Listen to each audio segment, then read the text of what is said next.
विठ्ठला विठ्ठल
तरुण तुलसी माला, याचा आवाज कमी करा, निदान माझा तरी कमी करा. तरुण तुलसी माला कंधरं कंजनेत्रं हृदय धवलहासं विठ्ठलं चिंतयामि. पांडुरंगा करू प्रथम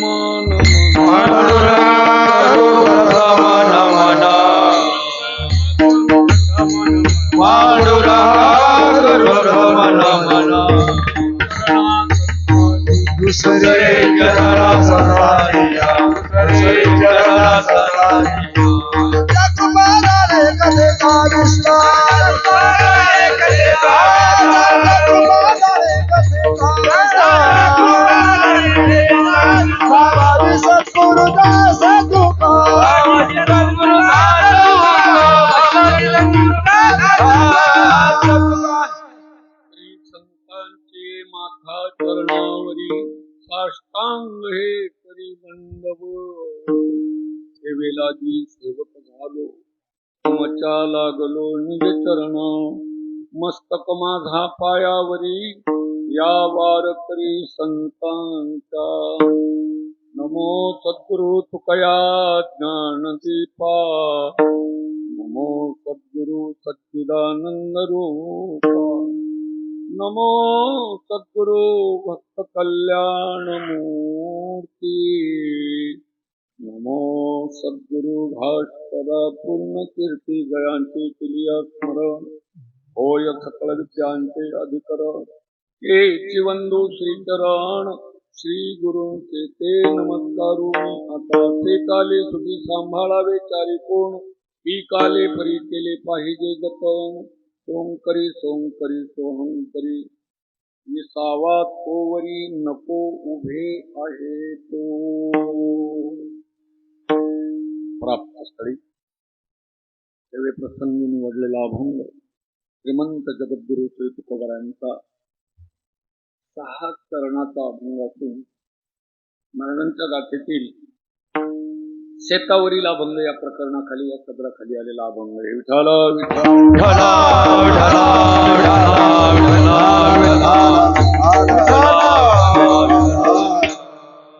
सज्जन हो, माता पित्यानो, जगद्गुरु तुकोबारायांच्या या अमोघ वाणीला माझ्या अरुष बोबड्या वाणीने स्पर्श करण्याआधी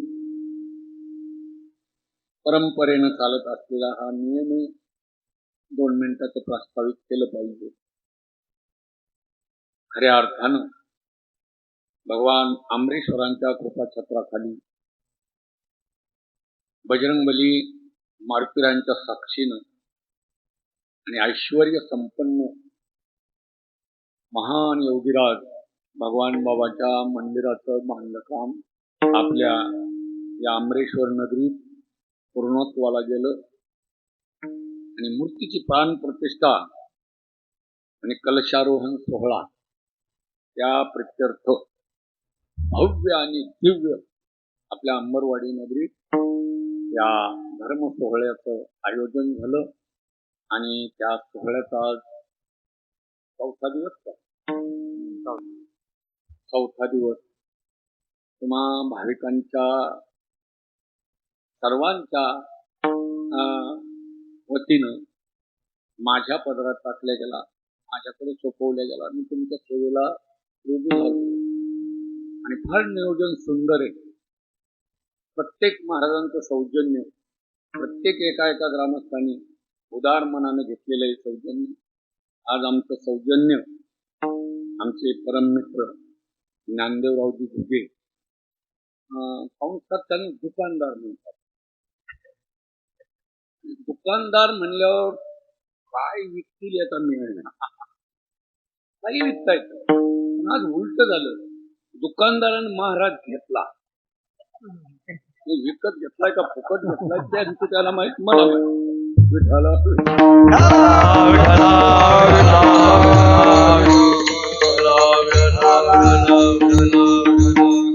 खूप छान अशा प्रकारचा आपला सोहळा चालू आहे. ह्या सोहळ्यात परम आदरणीय आमचे परम मित्र हरिभक्तीपरायण उद्धवजी महाराज ठोले आपल्याला रामकथा सांगतात.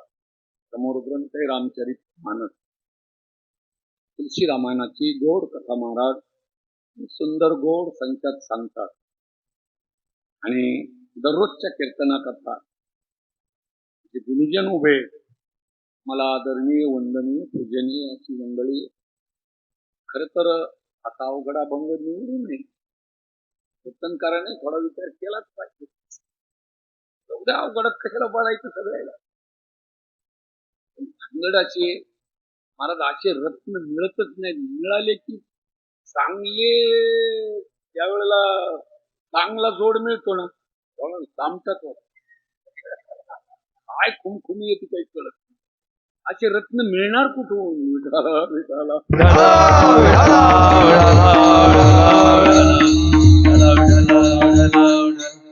हरिभक्तीपरायण भजन सम्राट ज्ञानदेव माऊली तिथे हेवर करतात आणि हरिभक्तीपरायण भजन सम्राट महाराज एक साधक अवस्था असलेले आमचे गजानन बुवा मुंडे भाऊबंदच आहे आमचे. दोन टोकावरचे तुमच्या दोन हे गुरुजन, बाकी सगळे आपले ग्रामस्थ मंडळी, म्हणजे हेवर खेडकर पंढरनाथ मामा आहे, सगळी मंडळी जवळजवळ गावातलीच असल्यासारखे नाही आहेत. सगळेच मंडळी आपले भारत बुवा असतो, आमचे प्रभू महाराज असतो, हे सगळे मंडळी आमचे काका काका आणि उत्कृष्ट पद्धतीने कीर्तनकाराला गुणीजनाला पोषक असा मृदंग वाजवणारे हरिभक्तीपरायण आमचे परम मित्र मोहनजी महाराज जांभरुणकर. असा आपला हा योगायोग आला. अशा गुणीजनाच्या संचात असं वाटलं तरी माऊली त्या दिवशीपेक्षा अभंग जरा कमी अक्षराचा आहे. मेल एवढ्याचा अभंग 20 अक्षरी होता, पण वाघानं अशी चाल म्हणली की समाज हैराण झाला. माऊलीनं आमचा अभंग तो 8 अक्षरी नव्हता, 14 अभंग 12 अक्षरी नव्हता आणि अभंग 16 अक्षरी नव्हता. अभंग होता 20 अक्षरी. साते चला कागळ घाला तेल फली करा, दिवाणदारी बैसले पारी नातू फेर धरा. मोहन महाराज अशी चाल म्हणली माऊलीनं, माझा तर कंठ दाटून आला आणि डोळ्यातच पाणी आलं. 20 अक्षरी अभंगाला ताल ज्या अर्थी लागतात, ये तो दाए हात का केले, ये 16 अक्षरी आहे.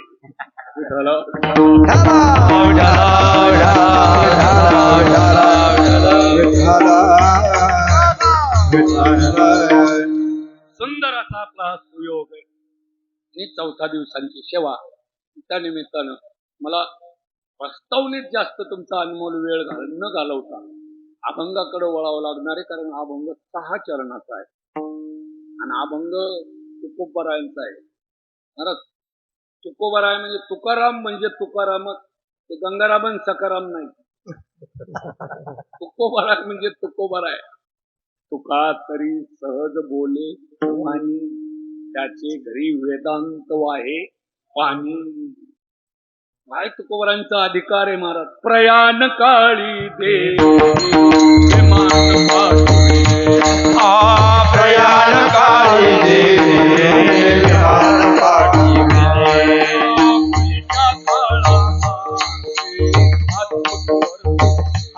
आकळीच्या आवाजी आत्मपरतले.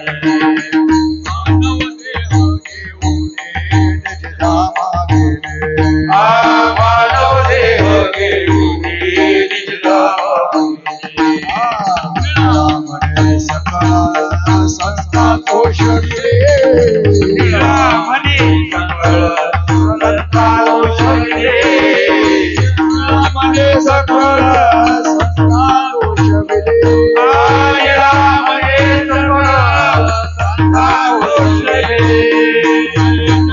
सद्गुरु स्वामी तुमया दातारा. जीवन सोयरा. सद्गुरु स्वामी तुमया दातारा. तारक तो सकळाचा जीवन सोयरा. प्रयाणकारी देवे विमान पाठविले. प्रयाणकारी देवे विमान पाठविले. आकळीच्या काळामाई अद्भुत वर्तविले. आकळीच्या काळामाई अद्भुत वर्तविले. मानव देह घेऊन निज धामा गेले. मानव देह घेऊन निज धामा गेले. निळामणे सकळा संता दोष विले. निळामणे सकळा संता दोष विले. निळामणे सकळा संता दोष विले. निळामणे सकळा संता दोष विले. आदि सद्गुरु स्वामी तुमया दातारा. तारक तो सकळाचा जीवन सोयरा. आदि सद्गुरु स्वामी तुमया देवा.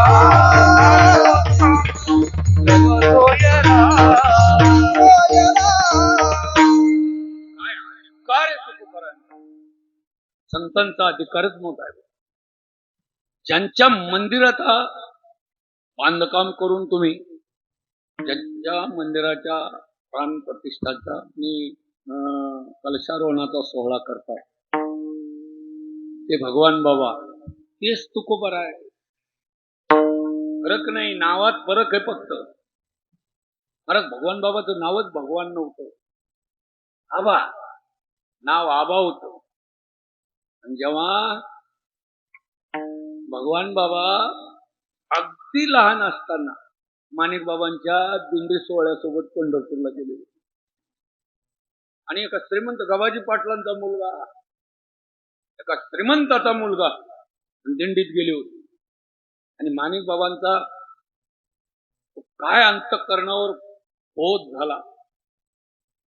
आणि प्रत्येक दसऱ्याला बाबा गडावर जायचे आणि माणिक बाबाला विनंती करायचे, बाबा मला अनुग्रह द्या. आज तागायत तो नियम कायम चालू आहे. दसऱ्याच्या मुहूर्तावरच अनुग्रह दिनच मानलाय. आजही तिथं दसऱ्याच्या दिवशी अनुग्रह देतात. आणि मग एक दिवस सहजच माणिक बाबा म्हणले, आबा अरे तू फार छोटा आहे, तुला मोठं व्हावं लागणार, मग मी तुला अनुग्रह देईन. माणिक बाबांचे शब्द. असे 2-3 वर्ष गेले महाराज.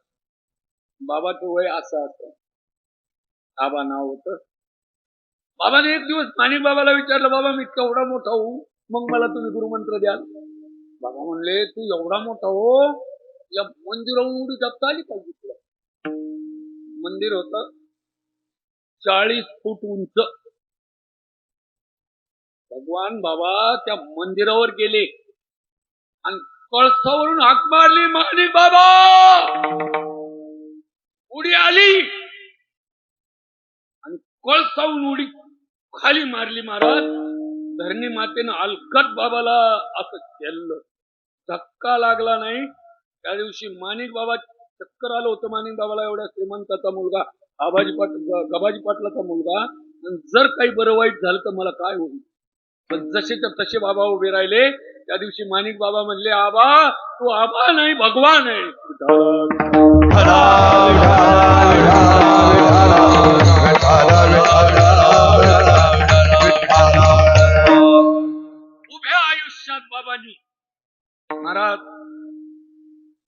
प्रतिकूल वातावरण सहन करून सगळ्यांनी जरी द्वेष केला असेल पण मार्ग काढला आणि हरिभजनी हे ढवळले जग कवीला लाग गळी काळाचा.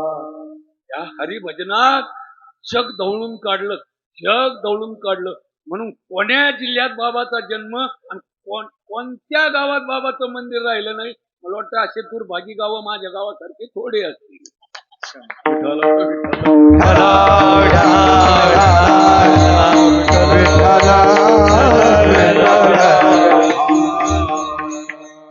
वाऱ्या हाती माप झाले सज्जनाचे कोण सांगायास गेले होते देश देश झाले माझ्या हाती माप समजत माझा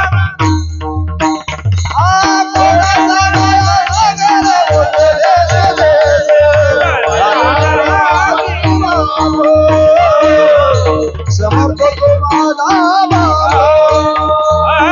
कोण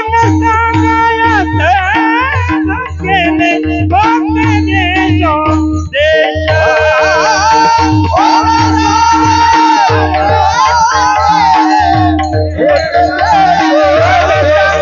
गेले होते देश गेले होते देश झाले माझ्या हाती माप समजत माझा बाबा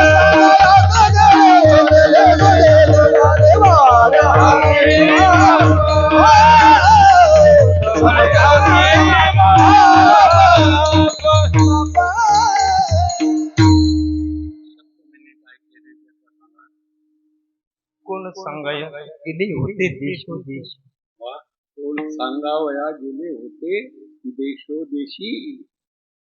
कोण गेलं होतं महाराज आपल्याला? कोण सांगायला आलं होतं? भगवान बाबा गडावरचे महंत हे वाऱ्याच्याच हाती माप आहे, वाऱ्याच्याच हाती.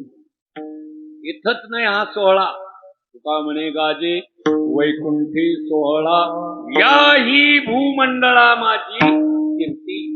भूमंडळात कीर्ती असेल त्याचं नवल नाही. बाबांचे हे सोहळे वैकुंठात साजरे होतात.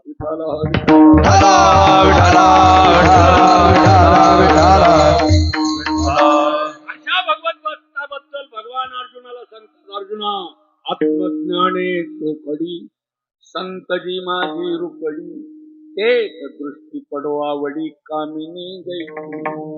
अर्जुना चोखट आत्मज्ञानानं परिपूर्ण भगवान बाबा सारखे संत जर असतील ना, त्यांच्या पायावर लीन झालं पाहिजे आणि त्यांच्या कार्यात पूर्ण तनामनानं सहभागी झालं पाहिजे.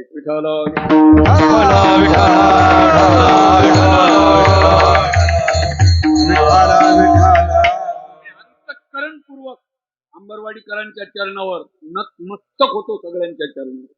कारण मला इथं आल्यावर आमच्या दादांनी सांगितलं याच्यात कोण्या नेत्यांच्या पुढाऱ्यांच्या पैशाचा समावेश नाही. हे आमच्या अंबरवाडीकरांच्या घामाचे कष्टाचे मेहनतीचे पैसे. कोणी आमदार खासदाराच्या पैशाला हात लावला नाही.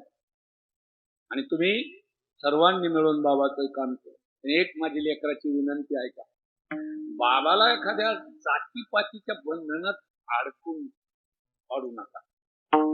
बाबा एका जातीचे नाहीत, एका धर्माचे नाहीत, एका समाजाचे नाहीत, बाबा जगाचे.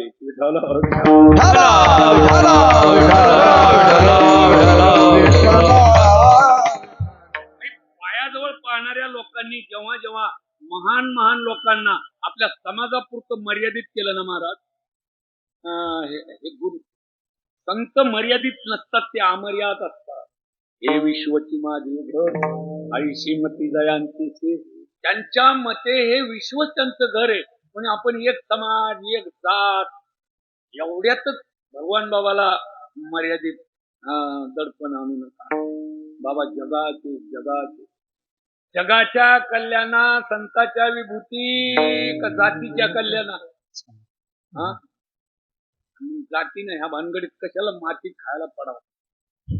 एका समाजापुरते भगवान बाबा, भगवान बाबा जगाचे, कोणाचे नाहीत, सगळ्यांचे. आणि जेव्हा जेव्हा विकास भाऊ तुम्हाला सांगतो, जेव्हा तुम्ही सेवालाल महाराज हमारा उत्सव म्हणले, तिथून पुढे बाकीच्यांनी शिवळा धरल्या तमारे घरे घालू आमने काय करेल तर एका समाजाने जर साधू आमचा आहे म्हणलं ना तर बाकीचा समाज आपोआपच दुरावतो. साधू एका समाजाचा नसतो, साधू जगाचा असतो. विठाला विठाला विठाला विठाला विठाला विठाला याती कुळ माझे गेले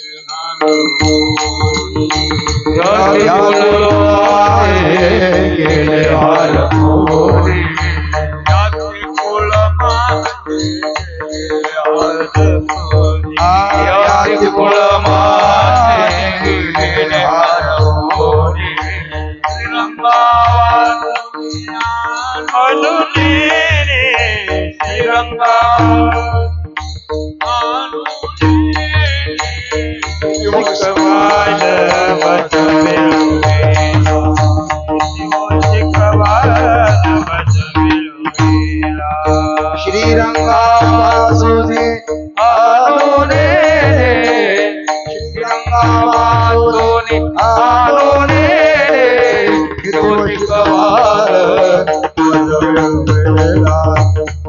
शिकवार जाती कुळ माझे गेले आरतोनी श्रीरंगा बाजोने अनुने जाती कुळ माझे गेले आरतोनी श्रीरंगा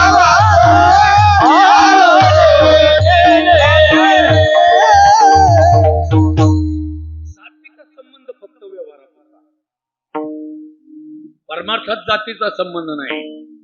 हा जाती व्यक्ती पडे बिंदुले, बिंदुले म्हणजे झिरो. जाती व्यक्ती पडे बिंदुले जेव्हा भावे होती मज मिनले, जैसे लवन कन घातले सागरा माझी किंवा खैर चंदन काष्टे, हे विवंचना तवची घटे जवन घापती एकवटे अग्नी माझी. हे खैराचं लाकूड, हे चंदनाचं लाकूड, हे धामोड्याचं लाकूड, हे सागाचं लाकूड कुठपर्यंत ओळखायला येतं दादा? बाहेर येतोपर्यंत. एकदा चूल अंगणात घातले आणि पेटले की त्याच्या हातावर इंगळ दे म्हणून कशाचा आहे ओळख बरं. एकदा पेटलेलं लाकूड ओळखता येत नसतं. भक्तीमध्ये विलीन झालेले संत महाराज ते पेटलेले लाकडं एका जातीपुरतं मर्यादित करू नका. विठाला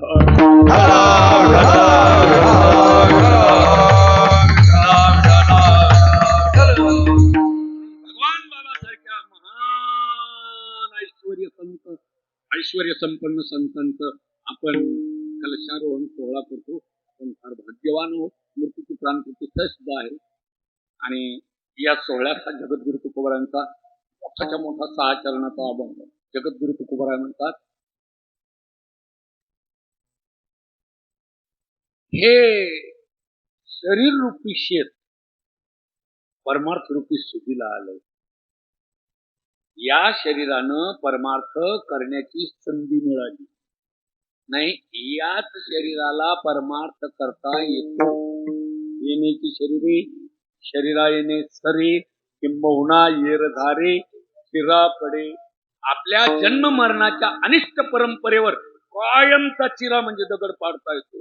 याच शरीरानं याच देही गडे देवाचे अनेक हे ज्ञान नाही. त्या शरीराला तुकोबाराय शेत म्हणायला लागले. आणखीन कोणी म्हणतंय का? हो ना. कुरुक्षेत्रावर आपल्या सख्या अर्जुनाचा मोहनिरसन करण्याकरता भगवान या शरीराला क्षेत्रच म्हणतात.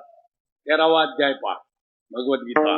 इदं शरीरं कौन्तेय क्षेत्रमित्याभिधीयते एतद्यो वेति तं प्राहुः क्षेत्रज्ञ इति तद्विदः.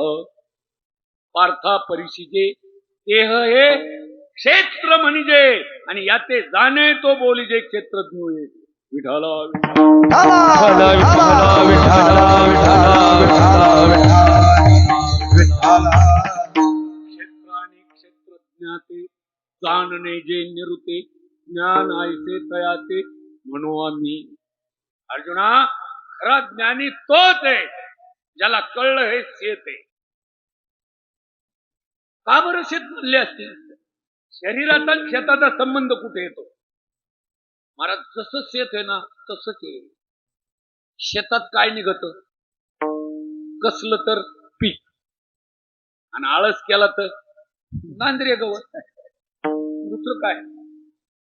तसंच हे महाराज, या शेताला जर कसलं ना चांगलं तर याच्यात खूप खूप पुण्य पिकत. दयाची सारिके असंभड पाप पिके, पापही पिकतय आणि पुण्य इथंच पिकत. पुण्याची गणना कोण करी, पुण्याची गणना कोण करी, पुण्याची गणना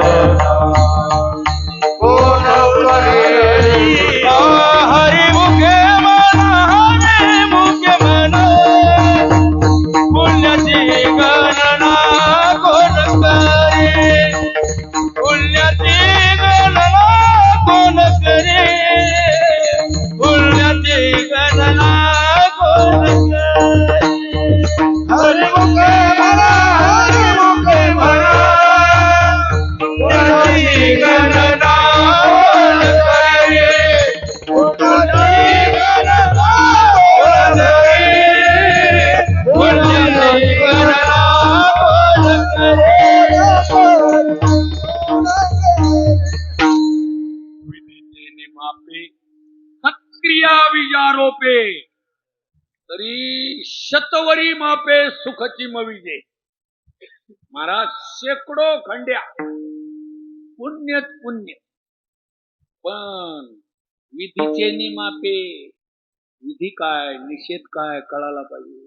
ते दवा कैसे राहटावे, कवनी काय बोलावे कळायला पाहिजे. महाराज आपल्याला कुठे कसं राहत असतात, कुठे कोणाला कसं बोलत असतात, विधी कळायला पाहिजे. काय ग्राह्य आहे, काय त्याज्य आहे, याला विधी आणि निषेध म्हणतात. त्याज्य गोष्टीला निषेध म्हणत असतात आणि ग्राह्य गोष्टीला विधी म्हणतात. विधीपूर्वक जर सत्कर्म केले ना तर पुण्यच पुण्य पिकत या शेतात, पुण्यच पुण्य पिकत. विधीच कळत नाही महाराज, पहिलं विधीच कळत. कीर्तनात सांगायसारख्या गोष्टी नाही, पहिला काहीच कळत नाही. एक पाहुणा आला होता आमच्या घरी, सकाळी उठल्यावर त्याच्याजवळ त्यावेळेला संडास नव्हती गावात, गजानन बुवा पुन्हा असा डब्बा भरून दिला पाण्याचा आणि म्हणलं या जाऊन. ते म्हणे ही काय, ते म्हणे महाराज मी 2-3 दिवस जातच नाही. पागल कुठलं, बाहेर जाणं लागतं एवढा पण विधी कळत नाही, त्याला पारमार्थिक विधी काय कळल. विठाला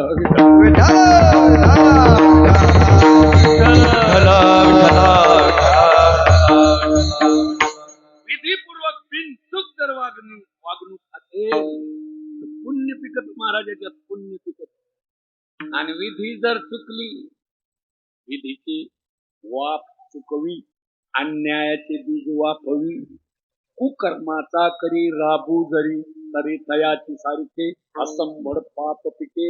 मग जन्म कोटी दुःखे भोगी जीव. विठाला विठाला विठाला विठाला विठाला विठाला. चूक जर झाली जीवनात दुःख भोगावं लागतं. शेत जर नाही चांगलं कसलं दुर्लक्ष झालं की गांधरे उतू आलं, एवढं शेत असू द्या, जर लक्षपूर्वक मेहनत केली तरच पदरात पीक पडतं. या शेतातून पीक पडतं. म्हणून तुकोबराया कळकळीची विनंती करतात की बाबांनो, हे शेत परमार्थाच्या स्तुतीला आलंय. हे अभंगाचं पहिलं शेत आले सुगे, शेत आले सुगे, सांभाळावे चार कोण, शेत आले सुगे, शेत आले सुगे, शेत आले सुगे, सांभाळावे चार कोण, शेत आले सुगे, शेत आले सुगे.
परमार्थाच्या हंगामाला आलेलं आहे.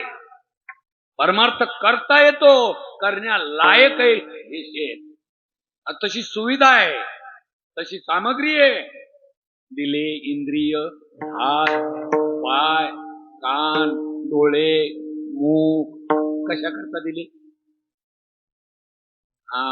बोलाया वचन संत, जेने तू जोडीसी नारायण, जेने नारायण जोडीसी अशी सामग्री तुला दिली रे जीवा. तुकोबाराय म्हणतात, डोळे दिलेत देवाकडे पाहण्याकरता, कान दिलेत देवाचे गुण ऐकण्याकरता, मुख दिलं देवाचं भजन करण्याकरता. हे दिलंय ज्याच्याकरता त्याच्याकरताच वापरलं तर बरं राहतं. जी वस्तू दुकानदार ज्याच्याकरता दिली ना त्या गोष्टीचा वापर त्याच्याकरताच करावा. आता प्रभूजी तुम्हाला चष्मा आहे ना, चष्मा कशा करताय? डोळ्या करताय. मग चष्मा डोळ्याला लाव काही कशाईन मारवा. आगाऊपणा नाही का? त्याच्याकरता जी वस्तू असती त्याच्याकरता वापरत. आता ही टोपी आहे, टोपी डोक्या करताय का नाही? मग टोपी बदलत घालायची निघायची. आगाऊपण आहे. जी वस्तू ज्याच्याकरता, हे शरीर देवाच्या भजना करता दिलेलं आहे, भजना करताच लावावं. मी एक विनोदानं गोष्ट सांगत असतो. अंबरवाडी सारखं गाव होतं आणि त्या गावात सासरा जावयाच्या घरी पाहुणा आला होता. सासरा आला होता, सासरा होता शेतीनिष्ठ शेतकरी. असा राम गाळून कष्ट करून मोती पिकवला. सासरा जावयाच्या घरात जाऊन बसला. सासऱ्याला इतका रागाला वाईट वाटत. जरा बोलणारा माणूस होता, तोंडावर बोलणारा माणूस. कोणी जावई तुमची वागणूक चांगली नाही, हे हेमळच होत. नका करू, वागणूक चांगली नाही तुमची. काय झालं होतं तुम्हाला सांगतो. जावयाच्या दारातला शेण खताचा उकंडा जावयाच्या घरात जायचा आकार पाहू लागला. सासऱ्याला कसं सहन होईल? सासरा म्हणला, जावई अशी मूर्खासारखी वागणूक. हेच शेणखत जर शेतात टाकलं असतं डबल पीक आलं असतं आणि अंगण स्वच्छ राहिलं असतं तर आरोग्य नांदलं असतं, पैसा लागला नसता. ते म्हणे, मामा खरं तुमचं, पण काय पण म्हणे, मामा गाडी नाही, जोडी नाही, गडी नाही आणि मी आळशी आहे, मला लवकर जाग येत नाही, घडी नाही. सासऱ्यानं सांगितलं, जावई गट गाडी, मेहनती गडी, चांगल्या प्रकारची बैल जोडी आणि हातात चांगली गडी, पण इथं नाही, सासरवाडी. जवळीनेलं सासरवाडी चांगली गाडी दिली, मेहनती गडी दिला, एक जोडी दिली जुटून, हातात घडी दिली. सांगितलं, जावई आजचा बुधवार 8 दिवसात शेणखत त्याच्यात गेलं पाहिजे, 9व्या दिवशी येईन आणि गाडी जोडी घेऊन जाईल. हो म्हणलं तिथं गाडी घेऊन आलं. शिववर आलं. लोक मोठे विचित्र, अंबरवाडीचे नाही, गावचे. कोणाचं बरं डोळ्यानं बरं दिसतच नाही. वाटलं, वा शामराव गाडी जोडी गडी गडी, शाबास शामराव, वा नंबर 1 ची जोडी. शामऱ्या फुगला. आता जोडी याची नव्हती, गडी याचा नव्हता, घडी याची नव्हती आणि गाडी याची नव्हती. ते म्हणे मग पैसे मागावं लागतात. म्हणले, मानव धन्यवाद, पण उद्या तुझ्या गाडीची जोडीची कसाला लागते. दुसऱ्या दिवशी काय होतं, पाटलाच्या पोराचा साखरपुडा जाणार होता.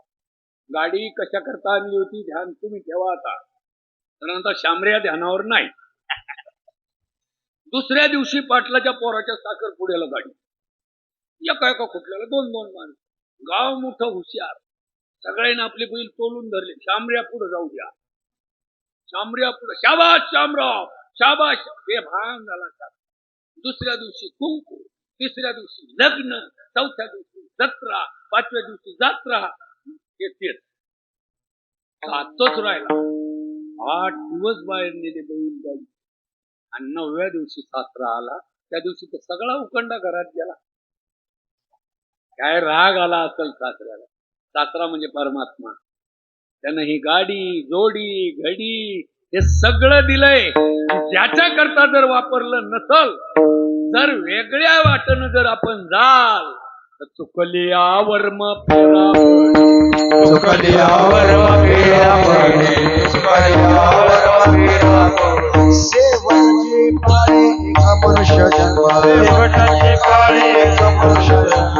शेवटची पाळी एक मनुष्य जन्म शेवटची पाळी एक मनुष्य जन्म चुकलिया वर्म फेरा पडे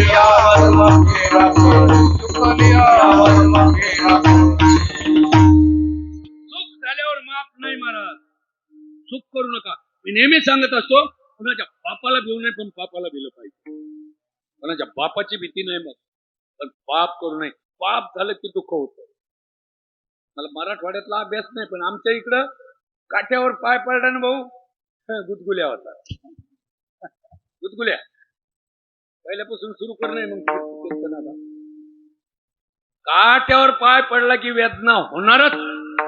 चुकीच्या मार्गाने जीव गेला पातके करिता पुढे आहे पुसता पाय उत्तर देता होतील तू. काय सांगता येईल महाराज आपल्या बापाला. आज आपल्याला बरं वाटायला लागलं. ज्या गोष्टी आपल्याला आत्ता बऱ्या वाटतात त्या उद्या अवघड जातात. पुढे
सुरुवातीला गोड वाटतं पण परिणाम त्याचा वाईट होतो. परिणाम खरंच सांगा दुकानदार, कांदा टाकून मिरच्या तळून काढलेले भजे खायला कसे लागतात?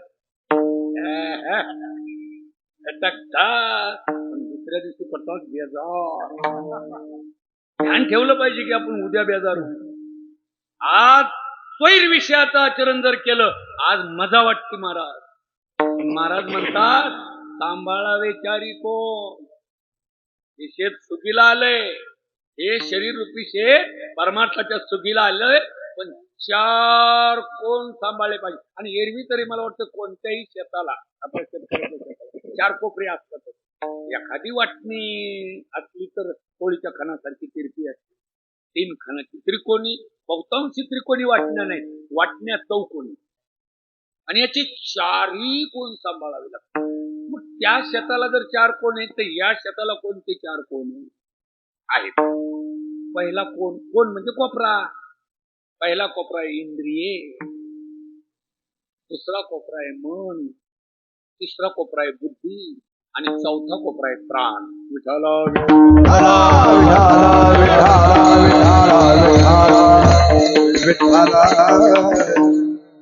पुरुषार्थच आहे की हे 4 कोपरे दक्षतेने सांभाळले पाहिजे. पहिला कोपरा खतरनाक आहे, इंद्रिये. महाराज हे इंद्रिय काय करतात? इंद्रिय विषयाचं सेवन करतात. इंद्रिये विषय सेविती हे हर्ष शोक उपजती ते अंतर अपलविती संगेयने. स्वभावतात इंद्रिय विषयाकडे धावतात. स्वभावचे त्यांचा ते इंद्रिय विषयाकडे धावतात. डोळे रूपाच्या दिशेनं धावतात, कान शब्दाच्या दिशेनं धावतात, घ्राण गंधाच्या दिशेनं धावतं, जिव्हा रसाच्या दिशेनं धावते आणि ही त्वचा स्पर्शाच्या दिशेनं धावते. शब्द, स्पर्श, रूप, रस आणि गंध. शास्त्रकारांनी 5च विषय सांगितलेले आहेत आणि ज्ञानेंद्रिय 5च आहे. हे 5ही ज्ञानेंद्रिय 5 विषयाचा भोग. देखावे नेत्री बोलावे मुखे देखावे नेत्री बोलावे मुखे चित्ता सुख दुखे कळू कळू येते चित्ता सुख दुखे कळू येते नाही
बोलावे मुखे बोलावे मुखे चित्ता सुख दुखे कळो येते. चित्ता सुख दुखे कळो नेदी कळो नेदी कळो येते. हा कळत पण बोलत नाही ना. कळत कोणालाही महाराजालाही सांगता येत वाचता येत नाही.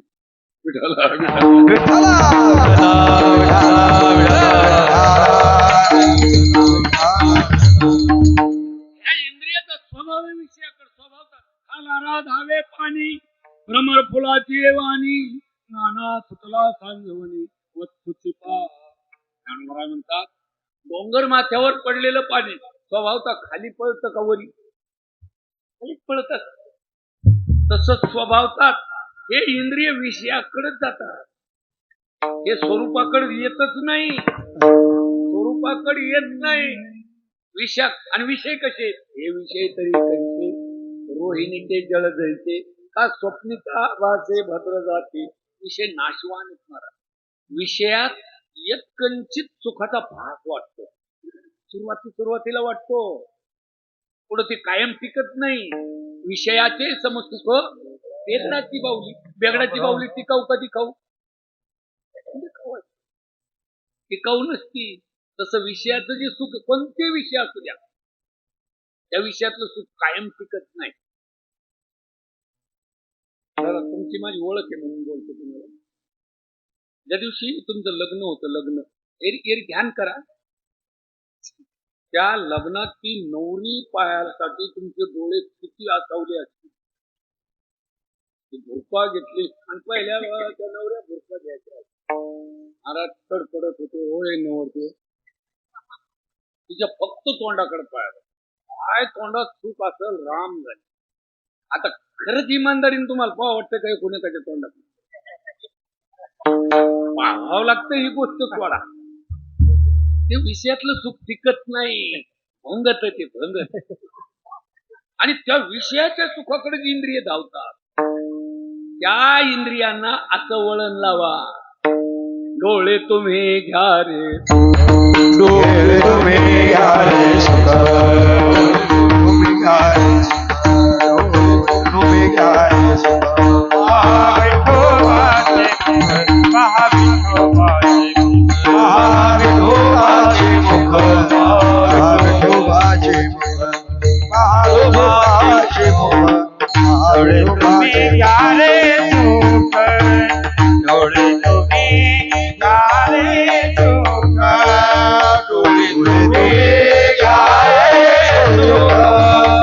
डोळे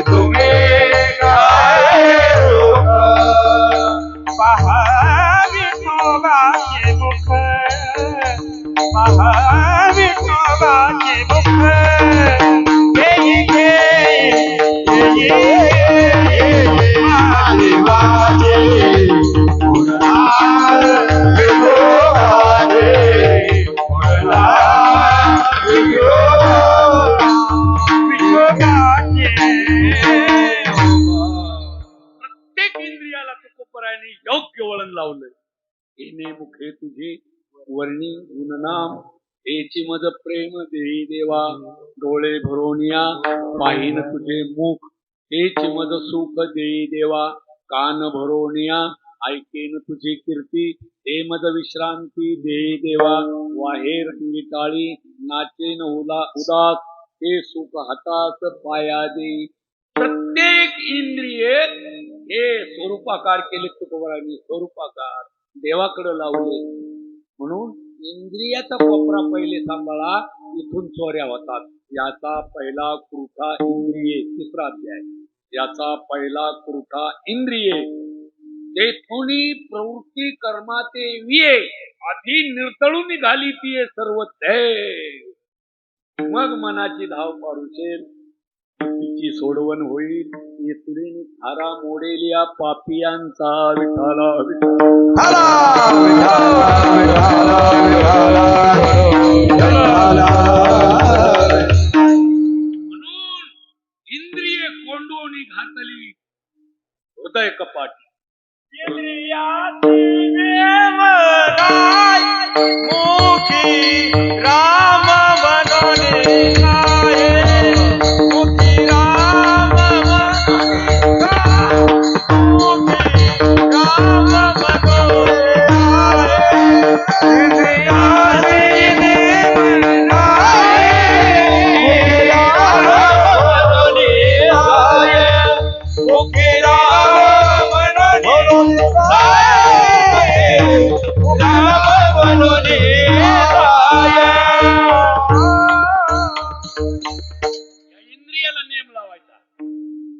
इंद्रियानं परमात्माचं भजन केलं पाहिजे. पहिला कोपरा इंद्रियाचा सांभाळावे चारी कोण. त्यातला पहिला कोपरा इंद्रियाचा. खूप विस्तारानं चिंतन करता येईल महाराज, पण अभंग मोठाच्या मोठा आपल्या पुढे पडला. दुसरा कोपरा आहे मन. आणि मन नावाचा कोपरा अतिशय जागृत राहावं लागतं, सावध राहावं लागतं. कारण हे मन फार चंचल आहे आणि मनामुळेच आपला झाला तो उद्धार होईल. या परमार्थात मन येव मनुष्यानाम कारणम बंधमोक्षयो हो. पतनाला नेईल तर मनच नेत आणि उद्धार जरी तुका म्हणे मना उतरी भावाचे मन करी बंधू कवयासीता, मन करी बंधू कवयासीता.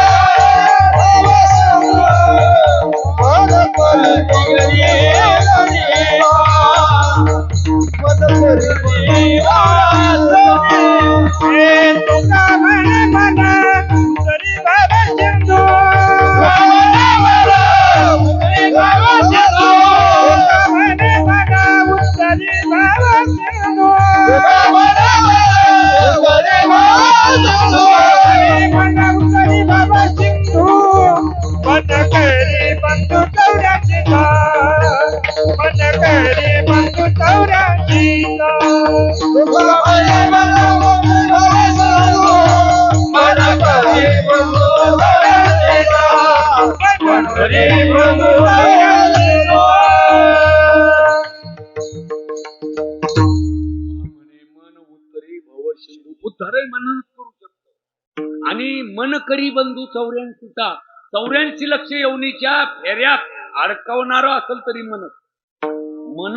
आणि म्हणून त्या मनाचा कोपरा सांभाळला पाहिजे. या शेताला एक मनाचा कोपरा आहे आणि तो फार डोळ्यात तेल घालून सांभाळावा लागतो. फार अस्थिर आहे, ते फार चंचल आहे. म्हणून मनावर नियंत्रण, मनोग्रहण, त्याला मनोनिग्रह म्हणतात. आणि याच्यासाठीच तर योग साधना योग्याने का केली. शरीर शोषण प्राण निरोधन मनोजय हठ योग. शरीर शोषण प्राण निरोधन मनोजय हठ योग. कुंडलिनी कलिबल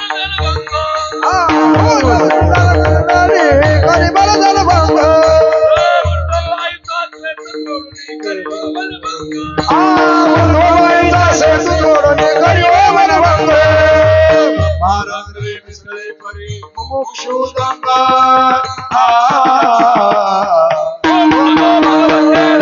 कृष्ण वासुदेवा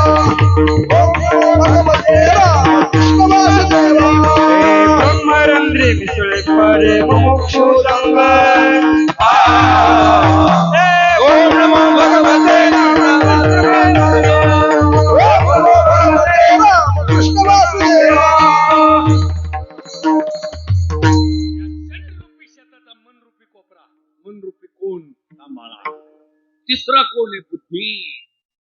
बुद्धी काय करते? बुद्धी निश्चयात्मका इथे बुद्धी. बुद्धी निश्चय करत असते, पण आपल्या बुद्धीनं निश्चय स्वरूपाचा केला नाही ना. अमृतानुभव ज्ञानोबा म्हणतात, बुद्धी बौद्ध्या सोपते तरी ती एवढी वस्तू चुके. बुद्धीला निश्चय करता येतो, पण बुद्धी निश्चय आत्मस्वरूपाचा करत नाही. नाशवान विषयाचा ती निश्चय करते. म्हणून बुद्धीचे वैभव अन्य नाही तुझे, एका केशवराजे सकळ तुझी. बुद्धीला खरं वैभव आहे, तिनं आत्मा जाणला पाहिजे. बुद्धी निश्चय आत्मज्ञान ब्रह्मरूप भावी आपण ब्रह्मनिष्ठा राखे पूर्ण तत्परायण अहरणीची. तिसरा कोपरा बुद्धीचा. आणि चौथा कोपरा प्राण. प्राण म्हणजे जीव नाही. प्राण शब्दाचा अर्थ आहे श्वास. प्रत्येक श्वास सांभाळला पाहिजे. 21,600 श्वास रोज आपले वाया जातात, आपलं लक्षच नाही. म्हणून तो ज्ञानोबा म्हणतात, तेथेही मनाचा निर्धारू असे अजपा जपणे उलट प्राणाचा. हा प्राणाचा उलाट 21,000 तास वेळा होतो 24 तासात. आपल्याला मिळही नाही. किती किती गमावलेत आपण श्वास. प्रत्येक प्राण म्हणजे श्वास. तो श्वास लक्ष ठेवा, त्याच्यावर ध्यान ठेवा. राम राम म्हणता जाऊ माझा प्राण. प्राण जावं म्हणजे जीव जाऊ नये. प्राण जावं म्हणजे प्रत्येक श्वास माझा रामाच्या चिंतनात जाऊ. विठाला विठाला विठाला विठाला इंद्रिय निग्रह, मनोनिग्रह, प्राण निग्रह आणि बुद्धी निग्रह जर झाला ना, पीक आलंच म्हणून समजा. पण पीक जरी आलं तरी पण मामा काही माणसं शेतात पीक आलं की घरी गप्पा करतात. काय हरभरा आलाय, घरी मांडी घालून हरभरा आलाय, जाऊन पाय शान्या घाट पडली घाट. पीक आलं तरी जतन करावं लागत असत. पीक आले परी केले पाहिजे जतन. तेल घालून जतन करावं लागतं, कारण त्याच्या पाठीमाग किती किती किती महाराज नाना प्रकारचे रोग आहेत त्या पिकाच्या माग. काम क्रोध मद मत्सर दंभ अहंकार त्याचे बळ फार. सर्व सुख देई सर्व सुख देई तू सच्चिदानंद अंबाबाई हो करी कृपा. तू सच्चिदानंद अंबाबाई हो करी कृपा. सच्चिदानंद अंबाबाई हो करी कृपा. सच्चिदानंद अंबाबाई हो करी कृपा. करी कृपा. या पिकाच्या माग शत्रू आहेत. शत्रू कामयेश क्रोधयेश रजोगुण समुद्भव महाशनो महापापमा विद्धेनमिह वैरिणम. ज्ञान निधीचे जंग, विषयदरीचे वाघ आणि भजन मार्गीचे मांग मारक जे हे आपल्या पाठीमाग लागलेले, या शेताच्या पाठीमाग हे लागलेले वैरी आहेत. याच्याकरता काय कर, त्याचा सांभाळ कर. हे अभंगाच्या दुसऱ्या चरणात. सोंगारी सोंगारी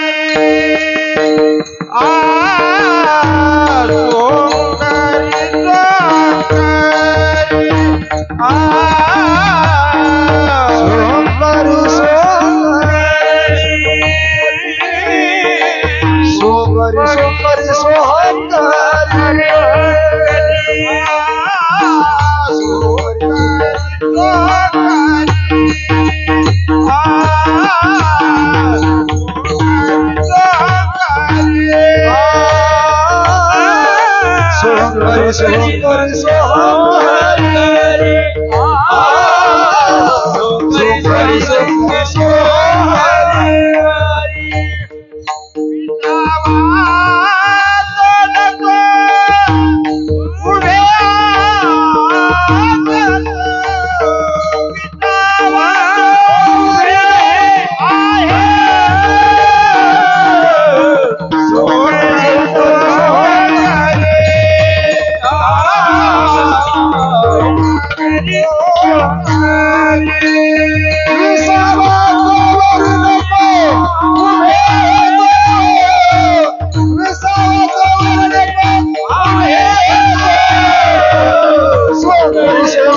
म्हणतात बाबा सांभाळकर सांभाळकर शब्दाची दुरुक्ती आहे. सोंकरी सोंकरी सोंकरी म्हणजे रक्षण करणे. सोंकरी सोंकरी कशाचं रक्षण करायचं? सोहम करी सहा अहम अहम ब्रह्मास्मी मी ब्रह्मस्वरूप आहो या गोष्टीचं रक्षण कर. सोंकरी सोंकरी सोंग करी नाही बरं ते बरं वाटेल आपल्याला. सोंग करी सोंग नाही करायचे. सोंकरी म्हणजे रक्षण कर रक्षण कर. आणि विसावा तो वरी नको पोटपर्यंत थांबू नको. उभे आहे तो हे शेत उभं आहे ना तो पर्यंत. बरीच माणसं म्हणतात महाराज केलं भजन केलं आम्ही पहिल्या आता काय रोग आला का?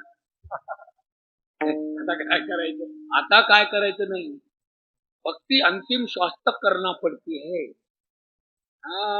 शेवटच्या श्वासापर्यंत टिकली तर भक्ती. नाही एका वाक्यात सांगू का? आसारामाचा तसाराम होऊन बसतो.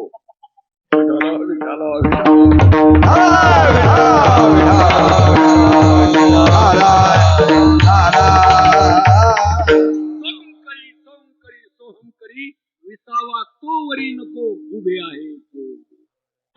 आणि या वैर्यांकरता या शत्रूंकरता काय पर्याय निवडावा महाराज? काय उपाय करावा? अभंगाच्या 3ऱ्या चरणात उपाय सांगतात. गोपनेसी गुंडा घाली बागुराच्या गोपनेसी गुंडा घाली बागुराच्या गोपनेसी गुंडा घाली बागुराच्या गोपनेसी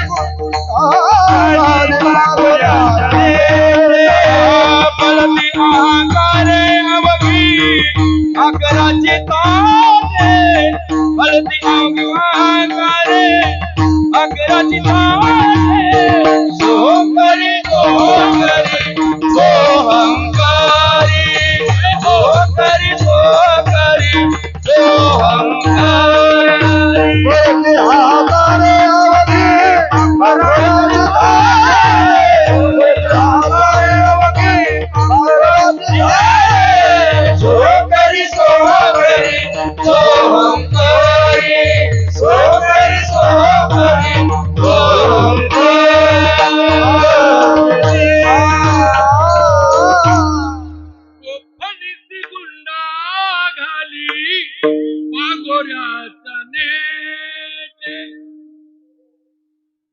गोफने गोफर आणि त्यात विठ्ठल नामाचा गुंडा घालायचा.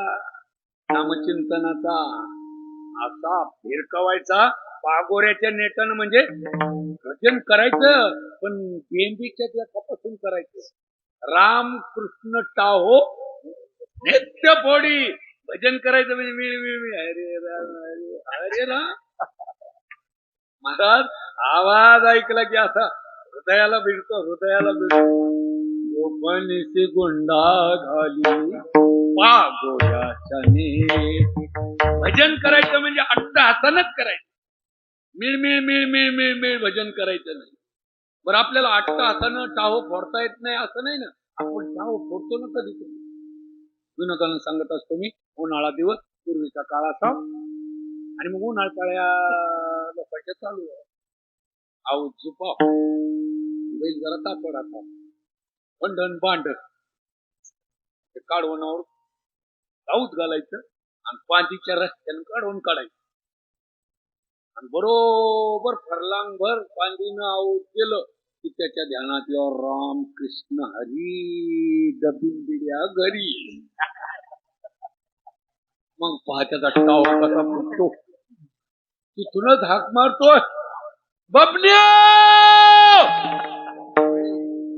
कट्टा कट्टा